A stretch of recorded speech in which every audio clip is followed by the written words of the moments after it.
বান্দিদের চোখের পানি শেষ হয়ে যাবে, তারপরে রক্ত ঝরতে থাকবে, এত কান্নার রোল উঠে যাবে, বান্দা বান্দিদের কান্না বন্ধ হবে না। এ নবীর উম্মত উম্মতিরা, আল্লাহ নবী দিন ও দুনিয়ার বাদশা হাবিবুল্লাহকে, নবী জনাবে মুহাম্মদুর রাসূলুল্লাহকে সাল্লাল্লাহু আলাইহি ওয়াসাল্লাম জানিয়ে দিয়েছেন, এই ময়দানে মাহশারে মানুষ কেঁদে জারজার হয়ে যাবে। কি পুরুষ, কি মহিলা, কি নারী, কি পুরুষ, বাচ্চা থেকে শুরু করে আর বৃদ্ধ বৃদ্ধা সবাই কেঁদে জারজার হয়ে যাবে। এই ময়দানে মাহশারের একটা উত্তপ্ত পরিবেশ তৈরি হয়ে যাবে, সূর্যের তীব্রতা বেড়ে যাবে, আবহাওয়া গরম হয়ে যাবে, মানুষের শরীর থেকে ঘাম পাসিনা বার হয়ে যাবে। এই সময় মানুষ বাঁচার চেষ্টা করবে, আল্লাহ পাকের বান্দা বান্দিরা চেষ্টা করবে কোথায় গেলে ঠান্ডা পাওয়া যাবে, কোথায় গেলে আরাম পাওয়া যাবে, কোথায় গেলে শান্তির পরিবেশ পাওয়া যাবে।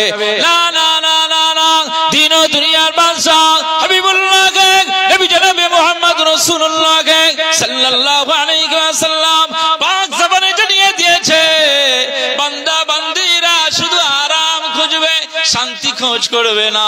সেখানে একটি মাত্র শান্তির জায়গা হবে, আর সে আজিমের ছায়া, ওই ছায়ায় যারা দাঁড়িয়ে যাবে, ছায়ায় যারা স্থান পেয়ে যাবে, আমার আল্লাহ তাদের শান্তির দরওয়াজা খুলে দেবে।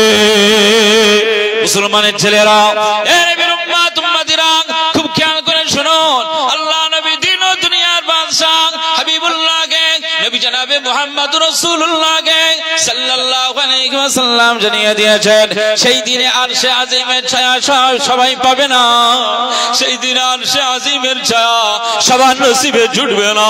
কারণ আমার আল্লাহ পাক সবার জন্য আরশে আজিমের ছায়া রাখে নাই, বরং 7 ক্লাসিফিকেশন, 7 শ্রেণীর মানুষদের জন্য, 7 শ্রেণীর বান্দা বান্দীদের জন্য আমার আল্লাহ আরশে আজিমের ছায়া রেখে দিয়েছে। তার ভিতরে ওয়ারাজুলুন কলবুহু মুআল্লাকুন ফিল মাসাজিদ, যে বান্দা বান্দীদের অন্তরটা মসজিদের দিকে পড়ে যায়, যারা মসজিদে পড়ে থাকে, মসজিদের দিকে অন্তর থাকে, না না না না না না, এই সমস্ত বান্দা বান্দীরা দুনিয়ার আর কোন জায়গাকে পছন্দ করে না, দুনিয়ার আর কোন স্থানকে পছন্দ করে না। এই সমস্ত বান্দা বান্দীরা আমার আল্লাহকে পাওয়ার জন্য চলে যায় মসজিদে, মসজিদের কাতারে গিয়ে বসে যায়, মসজিদের কাতারের ভিতরে কোরআন নিয়ে বসে যায়, তাসবিহ নিয়ে বসে যায়, আমার আল্লাহর কাছে মাগফিরাত চায়, কেঁদে কেঁদে মুনাজাত করে, দোয়া করে, মসজিদের ভিতরে সময় কাটায়। এই সমস্ত ব্যক্তিদের জন্য কামলিওয়ালা জানিয়ে দিয়েছেন, রাজুলুন কলবুহু মুআল্লাকুন ফিল মাসাজিদ, যাদের অন্তরটা মনটা মসজিদের দিকে পড়ে যায়, মসজিদের সাথে সম্পর্ক তৈরি হয়ে যায়, এই বান্দা বান্দীদেরকে আমার আল্লাহ পাক কিয়ামতের ময়দানে অন্য কোন জায়গায় দাঁড় করাবেন না, অন্য কোন জায়গায় রেখে দেবেন না। আমার আল্লাহ পাক এই সমস্ত বান্দা বান্দীদেরকে কিয়ামতের ময়দানে আরশে আজিমের মহানতম মর্যাদা সম্পন্ন জায়গা তাকে দান করে দেবে। বলতে পারলেন না? আমাদের পছন্দের জায়গা হচ্ছে কেলা, বলেন আমাদের পছন্দের জায়গা হচ্ছে কেলা, আমাদের পছন্দের জায়গা হচ্ছে পার্টি অফিস, আমাদের পছন্দের জায়গা হচ্ছে তাস খেলার জায়গা, আমাদের পছন্দের। কষ্ট পাচ্ছেন নাকি আপনারা? ধর্মীয় বিষয়টাকে আমরা এখনো ভালো করে হৃদয়ঙ্গম করতে পারি না, মহাব্বত লাগাতে পারি না। আর সে আজিমের ছায়া পাবেন, দুনিয়ায় ছিলেন না, এটা তো আল্লাহর দয়া, আপনাকে দুনিয়াতে পাঠিয়ে দিয়েছেন। কথা বুঝতে পারছেন না? দুনিয়ায় আপনি ছিলেন না, আল্লাহ পাক আপনাকে দয়া করে ইহসান করে পৃথিবীতে পাঠিয়েছেন। মনে করেন এই পৃথিবীতে আমরা যারা এসেছি, এই পৃথিবীতে আমরা যারা এসেছি, দুনিয়ায় আমরা যারা চলাফেরা করছি, আমাদের মতো চলাফেরা, এসব আমাদের এই চলাফেরার সুযোগ আল্লাহ দিয়েছেন, আমাদের মতো চলাফেরা করছেন আরো অনেক কোটি কোটি মানুষ। কেউ ইহুদি, কেউ খ্রিস্টান, কেউ নাসারা, কেউ বৌদ্ধ, এভাবে বিভিন্ন ধর্মের অনুসারী হয়ে সব পৃথিবীতে চলছে। চলে না? চলে না? আল্লাহ আমাদেরকে কত ইহসান করেছেন, কত দয়া করেছেন। আমরা কালিমা তাইয়্যিবা লা ইলাহা ইল্লাল্লাহ মুহাম্মাদুর রাসূলুল্লাহ সাল্লাল্লাহু আলাইহি ওয়াসাল্লাম, আল্লাহ আমাদেরকে ইসলামের ঘরে আমাদেরকে সুযোগ করে দিয়েছেন, ইসলামের ঘরে পয়দা করে দিয়ে আমাদেরকে মুসলমান করে এই পৃথিবীতে পাঠিয়ে দিয়েছেন। একবার জোরে বলুন সুবহানাল্লাহ। এই যে মুসলমান হয়ে এসেছে, এর জন্য কতবার আপনি শুকরিয়া করেছেন, আলহামদুলিল্লাহ কতবার করেছেন জিন্দেগিতে? আমার মনে হয় না পড়েননি, চিন্তাই করেননি, কোনদিন ফিকির করেননি, গবেষণাই করেননি। আল্লাহ তাআলা কত দয়ালু দয়াবান, আমাদেরকে ইহসান করে আজকে মুসলমান ঘরে পয়দা করেছেন। যদি আমি ইহুদি হতাম, যদি আমি খ্রিস্টান হতাম, যদি আমি নাসারা হতাম, যদি অন্য ধর্মের অনুসারী হতাম, যদি আমি মাজুসি হতাম, যদি আমি কাফির বেঈমান বেদিনদের ঘরে আসতাম, তো কাফির বেদিন বেঈমান মুশরিকদের কি আল্লাহ পাক কিয়ামতের ময়দানে নাজাত দেবেন? দেবেন না। এটা তো বিশ্বাস করেন। তাহলে মুসলমান ঘরে এসেছেন, তাহলে মুসলমানের মতো তো চলতে হবে নাকি? এইটা আপনাদেরকে শিখাতে হবে। শিখ ধর্মে চলে যান পাঞ্জাবে, পাঞ্জাবে আপনি যখন যাবেন দেখবেন ভ্যানওয়ালা, মুটে, মজদুর, ব্যবসায়ী, কৃষক সবার হাতে একটা করে বালা। এখানে একটা করে আপনার ওই ওনাদের ধর্মের রীতি অনুযায়ী গলায় একটা ওই কি বেশ ত্রিশূল টাইপের এরকম একটা কিছু ঝুলিয়ে রাখে, আর মাথায় আপনার ওই পাগড়ি থাকবে। যত শিখ ধর্মের অনুসারী দেখবেন ওদের ধর্মীয় এই কালচারটা ছোট্ট বাচ্চা থেকে আর বৃদ্ধ বৃদ্ধা পর্যন্ত সবাইকে এটা মান্যতা দিতে হয়। স্কুল, কলেজ, ইউনিভার্সিটি, খেলোয়াড় ছিল হরভজন সিং, অর্শদীপ সিং, যুবরাজ সিং, এরকম সব ওনাদের নামের শেষে বেশিরভাগ এরকম সিং। তো এই শিখ ধর্মের কালচারটা দেখেন, প্রত্যেকের এটা বালা পরতে হবে, গলায় এটা ঝোলাতে হবে, মাথায় পাগড়ি বাঁধতে হবে। আর ওরা যে ধর্মের, ওদের ধর্মীয় উপাসনার জায়গাটার নাম হচ্ছে গুরুদুয়ার, গুরুদুয়ার বলে। অমৃতসর পাঞ্জাবের একটি জায়গা যেখানে স্বর্ণ মন্দির আছে, ওটা ওদের গুরুদুয়ার। কিচ্ছু নেই, দু চারটে, তিনটে, চারটে, পাঁচটা আমি আমার নজরে দেখলাম যে বালিশ আছে। জাস্ট ওখানে যাওয়ার উদ্দেশ্য যে এই ধর্মের সিস্টেমটা কি একটু প্র্যাকটিক্যাল, একটু চোখে দেখা, এই জন্য গিয়েছিলাম। তো সিস্টেম হচ্ছে আপনার ওদের উপাসনা লয়ে ঢুকতে গেলে আপনার ওদের সিস্টেম মেনে চলতে হবে। এরকম সামনে প্রথমে এরকম ছোট্ট একটি জায়গা আছে যেখানে পানি এরকম আছে, পানি ওই চৌবাচ্চা টাইপের ছোট্ট একদম আছে, ওই পানি পায়ে ভিজিয়ে তারপরে ঢুকতে হবে।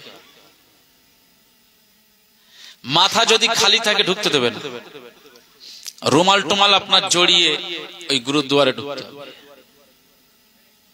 তারা তাদের ধর্মের কালচার আদর্শটাকে ঠিকঠাক ভাবে পালন করার জন্য আমি একজন মুসলিম, আমি সেখানে যাচ্ছি, আমারও সেই সিস্টেম মেনে সেখানে ঢুকতে হচ্ছে। যদিও বা না, আস্তাগফিরুল্লাহ, আমরা যদিও বা তওবা ইস্তেগফার পড়েছি, শুধু জাস্ট আল্লাহকে বলা যে এই ধর্মের কালচারটা একটু দেখার জন্য এখানে এসেছে।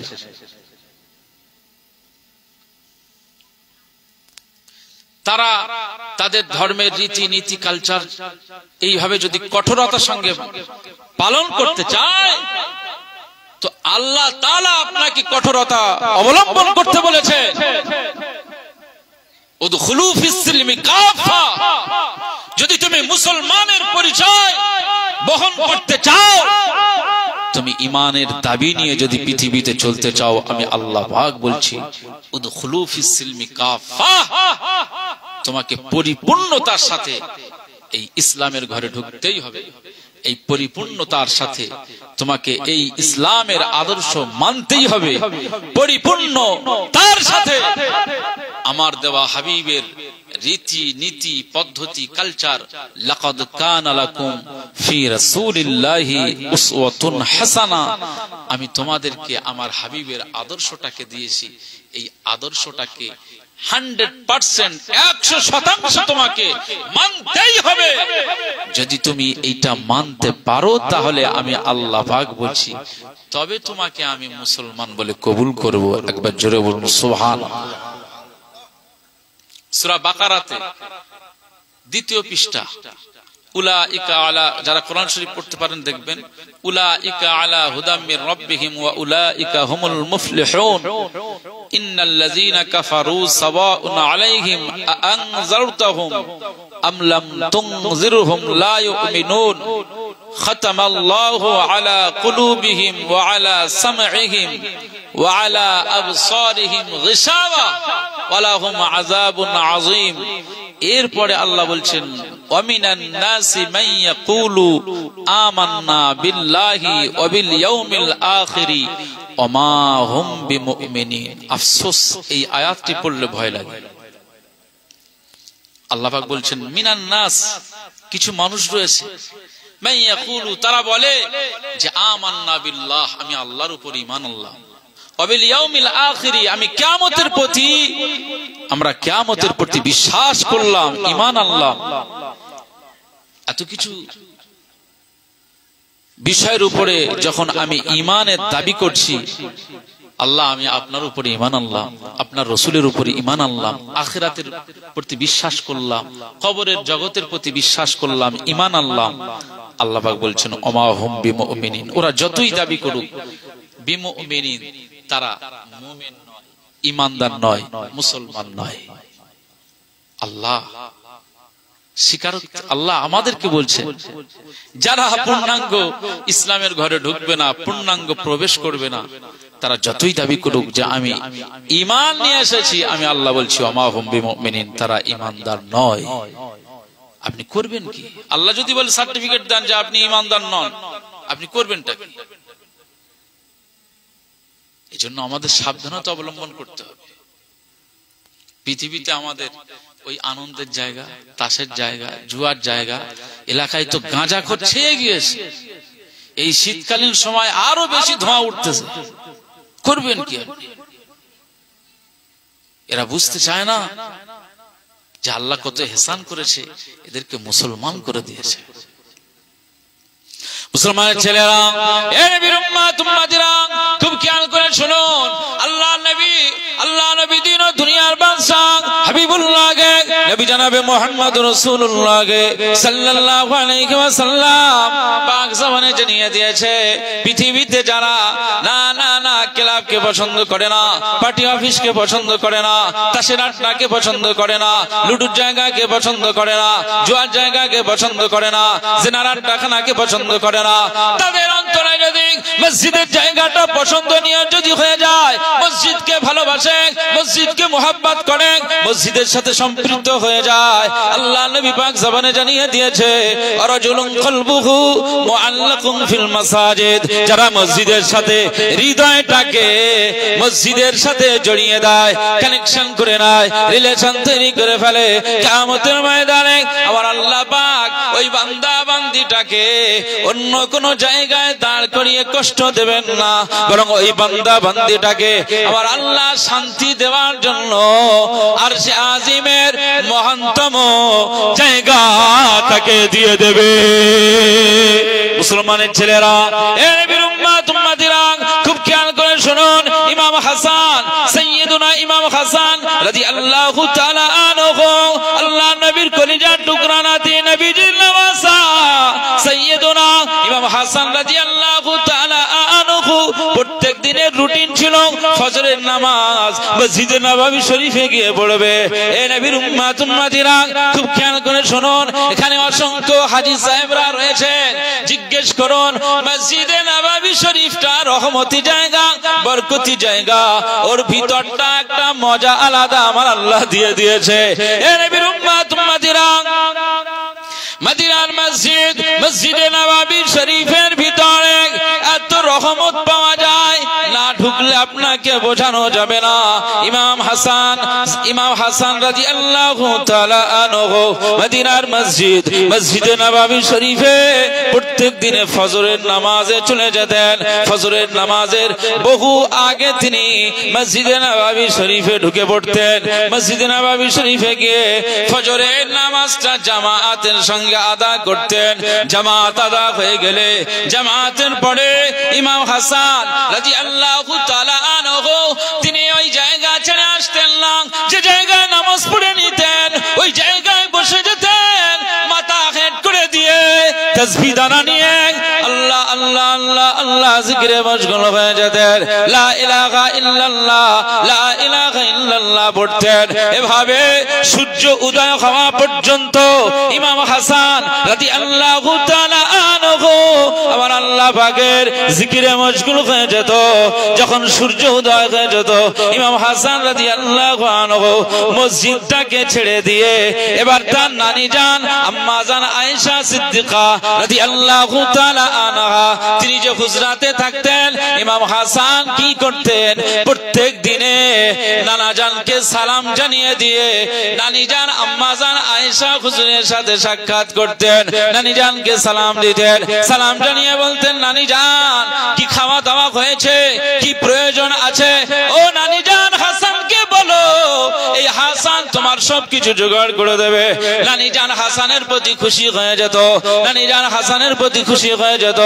এ নবীর উম্মত উম্মতিরা, আল্লাহ নবীর নাতি ইমাম হাসান রাদিয়াল্লাহু তাআলা আনহু তার প্রত্যেক দিনে এমন রুটিন ছিল, প্রত্যেক দিন তিনি নামাজ আদা করতেন, তাসবিহ পড়তেন, নবীজির রওজায় গিয়ে সালাম জানাতেন, নানি জানের সাথে সাক্ষাৎ করতেন।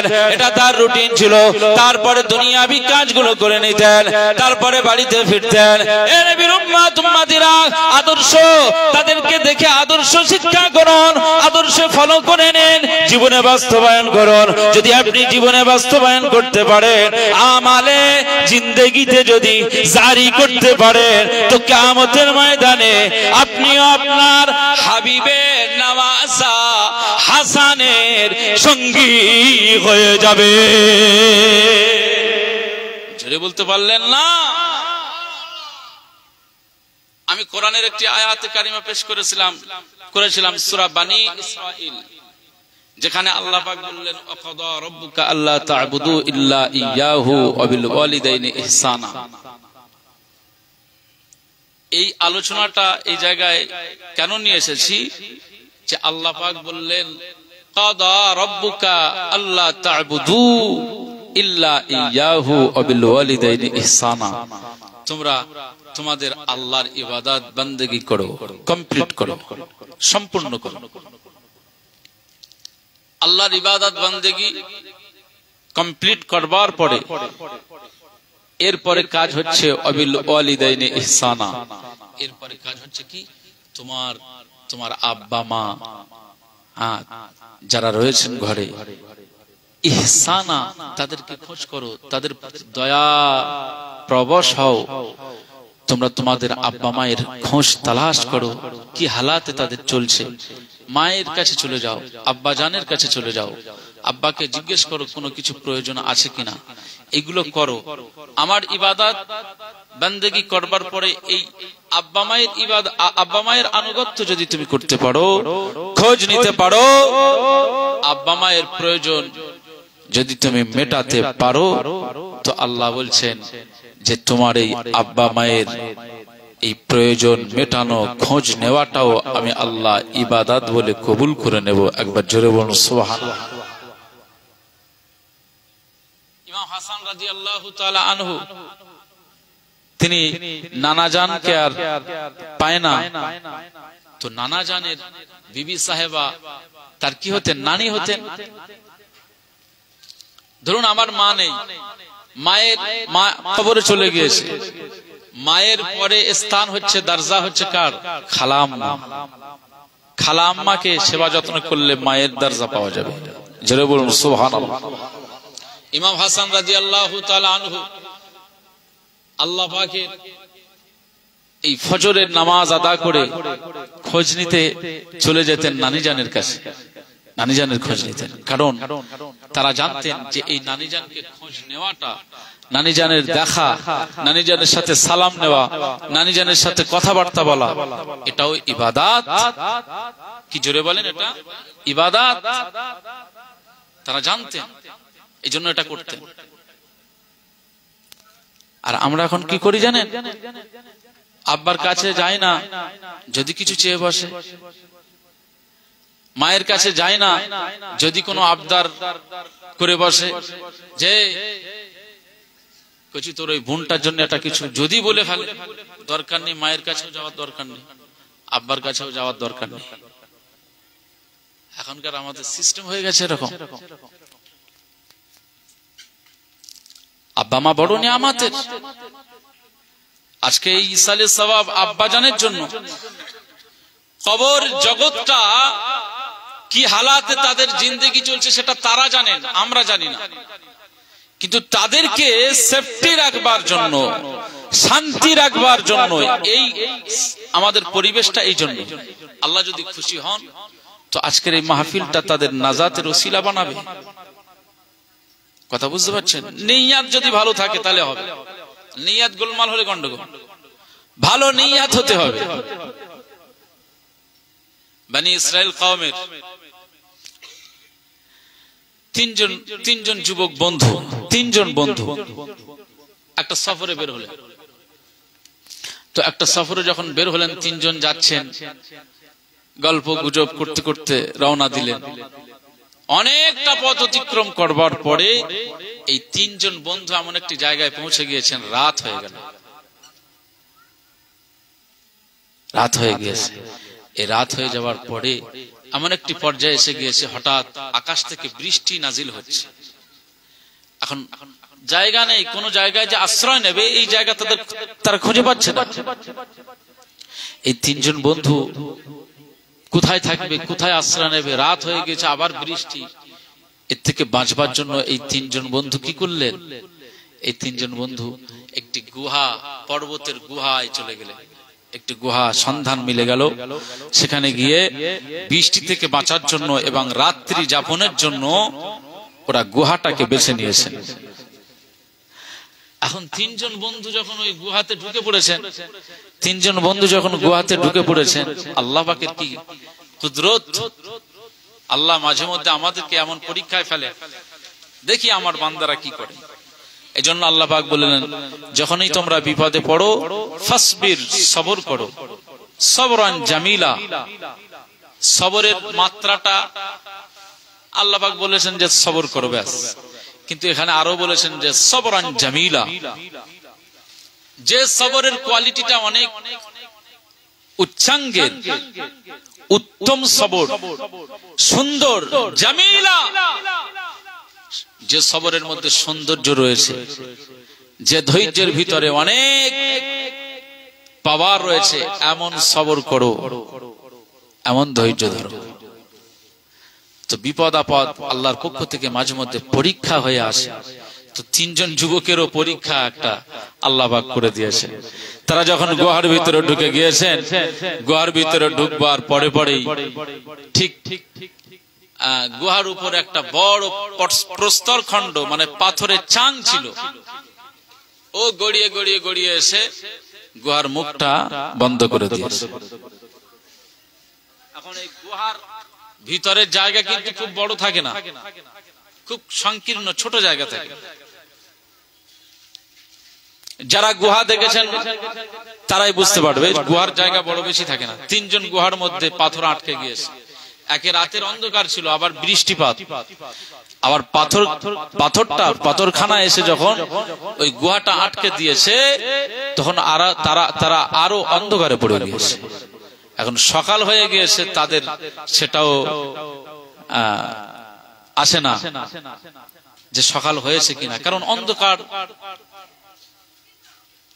তিনজন মুসিবতে পড়েছে, এটা একটা বিপদ না? গুহা থেকে বার হবে কি করে? ওইটাই তো একটাই পথ। মুসলমানের ছেলেরা, খুব খেয়াল করে শুনুন। আল্লাহ নবী দিন ও দুনিয়ার জনাবে মুহাম্মদুর রাসূলুল্লাহ সাল্লাল্লাহু আলাইহি ওয়াসাল্লাম হাদিসে বলে দিয়েছেন, এটা বুখারীতেও পেয়ে যাবে।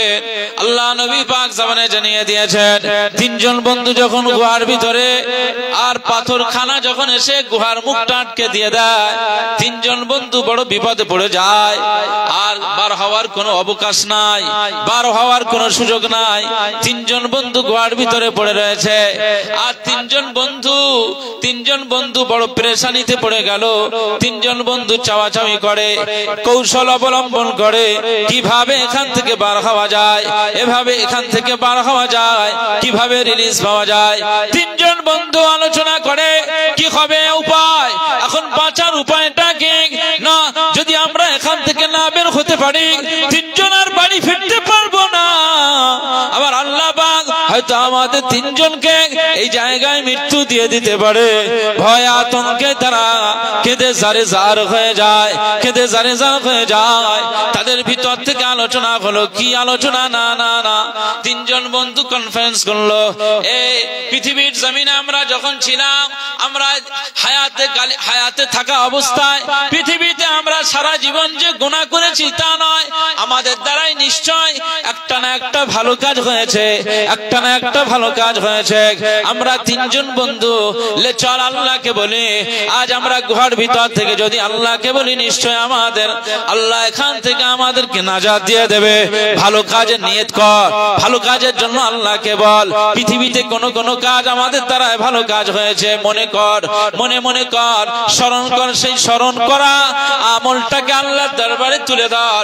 নিশ্চয় আমার আল্লাহ পাক ওই ভালো আমালের বিনিময়ে গুহা থেকে আমার আল্লাহ রিলিজ করে দেবে।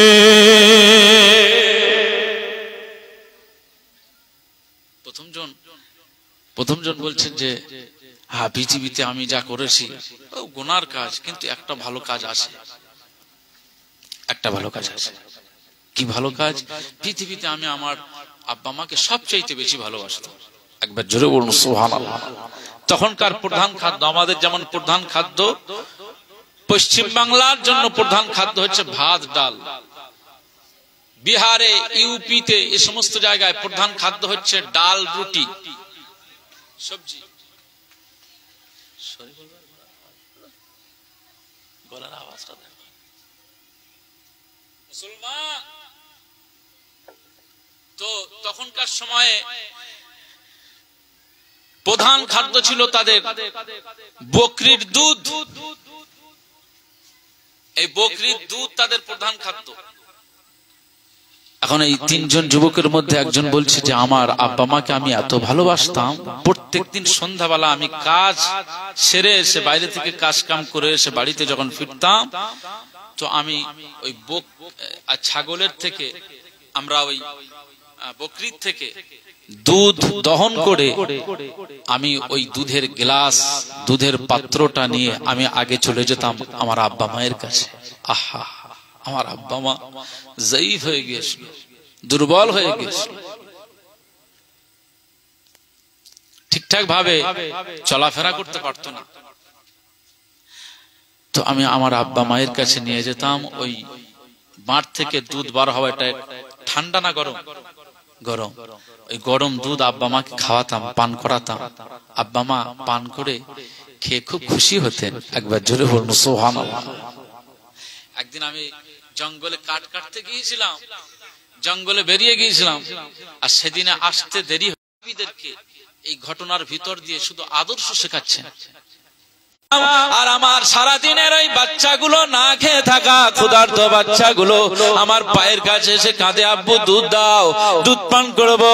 আমার বিবি বলে আমার ক্ষুধা পেয়েছে, দুধ দাও, আমি দুধ পান করবো। আব্বার কাছে দাঁড়ানো, তাদের ঘুমটা যখন ভেঙে যাবে আর আমি এই দুধের পাত্রটা আব্বা মায়ের মুখের কাছে তুলে দেব। এ নবীর উম্মত উম্মতিরা, বাচ্চাদেরকে সরিয়ে দিলাম, বিবিকে সরিয়ে দিলাম। ওই সময় আমি দুধের পাত্রটা নিয়ে আব্বা মায়ের মাথার কাছে দাঁড়িয়ে রইলাম, মাথার কাছে দাঁড়িয়ে রইলাম। সারা রাত পার পার হয়ে যায়, সারা রাত পার হয়ে যায়, নিয়ে দাঁড়িয়ে রয়েছি। আমার মা আমাকে বলে ছেলে কি ব্যাপার, আব্বা আমাকে বলে বেটা কি ব্যাপার। মা ছেলেকে জিজ্ঞেস করে ছেলে কি ব্যাপার, বাপ বেটাকে জিজ্ঞেস করে বেটা কি ব্যাপার। ওই সময় আমি মাকে বললাম মা ও আমার আব্বা জান, আমি ছেলে, আমি গতকালকে আমি দূরে চলে গিয়েছিলাম জঙ্গলে কাটতে। আমি যখন বাড়িতে ফিরে ছাগলের থেকে দুধটাকে দহন করে নিয়ে আপনাদের কাছে আসি তো আপনারা ঘুমিয়ে গিয়েছেন, আপনারা আরামে নিদ্রায় চলে গিয়েছেন। আর আমি দেখলাম যে আপনারা আরামের ঘুম ঘুমান, কিন্তু ভাঙানোটা আমার পছন্দ হলো না, ঘুম ভাঙানোটা বড় পছন্দ করলাম না। আপনাদের আরামটাই আমি ভালো মনে করলাম যাব, এই না চিন্তা করে মাথার কাছে দাঁড়িয়েছিলাম। সকাল হয়ে গেল, ওই সময় মা চোখের পানি ফেলে, আব্বা জান চোখের পানি ফেলে বলে বেটা এই ছেলে এই কি আদর্শ তোর ভিতরে রয়েছে, আমাদেরকে এত মহব্বত করে জানে। আমার আব্বা মায়ের ঔরাসে এসেছি পৃথিবীর জমিনে মা বাপের ওসিলায়, আর সূর্য দেখতে যায়, সূর্য দেখতে পায়, চন্দ্র দেখতে পায়, আকাশ দেখতে পায়, আল্লাহ পাকের বাতাস শরীর থেকে ঝরে যায়।